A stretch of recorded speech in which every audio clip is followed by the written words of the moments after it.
So I don't know if you know this, but I tend to be just a slight contrarian, and maybe that secret's out. But that's actually one of the things I love about Pope Francis. And I don't know if you know this, but he ordered that in the Vatican, that there be built a place for the homeless, that they can stay and shower and go to the bathroom. And this is the part I love.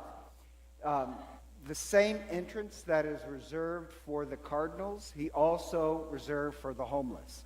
And I just love that they have to use the same door.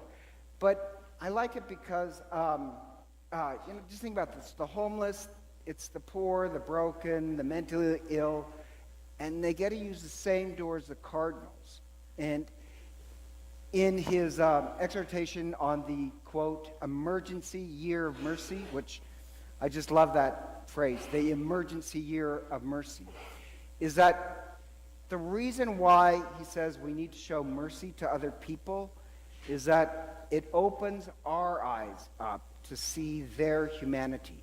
And so for certain people in the Vatican, especially cardinals who live a very, isolated life in their ivory tower, they get to see the humanity of the homeless as they use the same entrance. And I love that theology, that not just mercy for the sake that people need forgiveness, but mercy for the sake that it opens up your eyes to see their humanity. And that's the point, actually, of today's gospel. Because in today's gospel, the line I love the most is when Jesus says, "Simon, do you see this woman?" And the answer is no, he really can't. Physically, he can see her. But all he really sees is walking sin. All he sees is this woman and confines her to the worst decisions of her life. And in the Gospel of Luke, it's my favorite gospel because, as you know, the only thing Jesus does in the Gospel of Luke is basically eat, drink, and tell a lot of stories. That's all he does. But of all the Gospels, and each Gospel is slightly different, Luke is the one where he shows the most amount of forgiveness. Luke is the one where Jesus is just exuberant at welcoming other people. He loves to welcome, especially those on the fringes. And so the word that is overused in the Gospel of Luke is the word hospitality. You don't get it in English, but it's written in the Greek. He loves to show hospitality. And it's the one that he shows the most amount of forgiveness as well.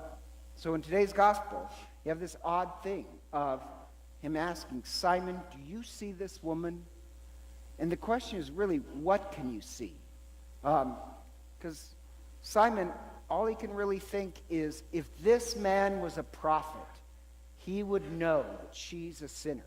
So Pharisees are very good at picking out people's sins. So they can see that, and then they call themselves religious. But what Pharisees can't see is love.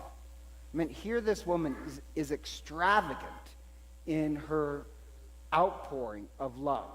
And yes, she sinned, but she's forgiven.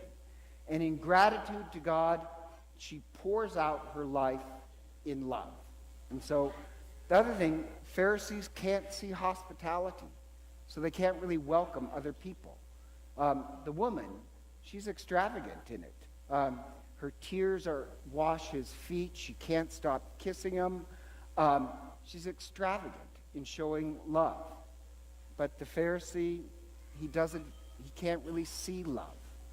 And so Jesus talks about forgiveness, but the interesting thing is that in Greek, when he uses the word forgiveness, he literally says sent away, that her sins have been sent away, and she can welcome.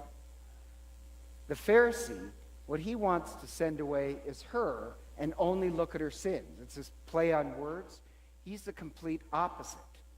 So the point being is that the reason why we show mercy to other people is that it opens our eyes up to see their humanity.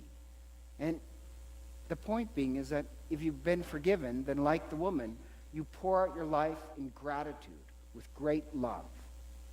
The Pharisee, he thinks he has very little need for forgiveness because as a Pharisee, he thinks morality is obeying all the little rules and regulations. And since he's been an obedient little boy, he doesn't have much need of forgiveness. But Jesus says, little is forgiven, the one who loves little. It's not the size of your debt, it's the size of your love. And so, in the Gospel of Luke, and I mentioned this before, the Gospel of Luke is nothing more than 10 meals with Jesus. All he does is eat and drink. That's why I think he was Italian.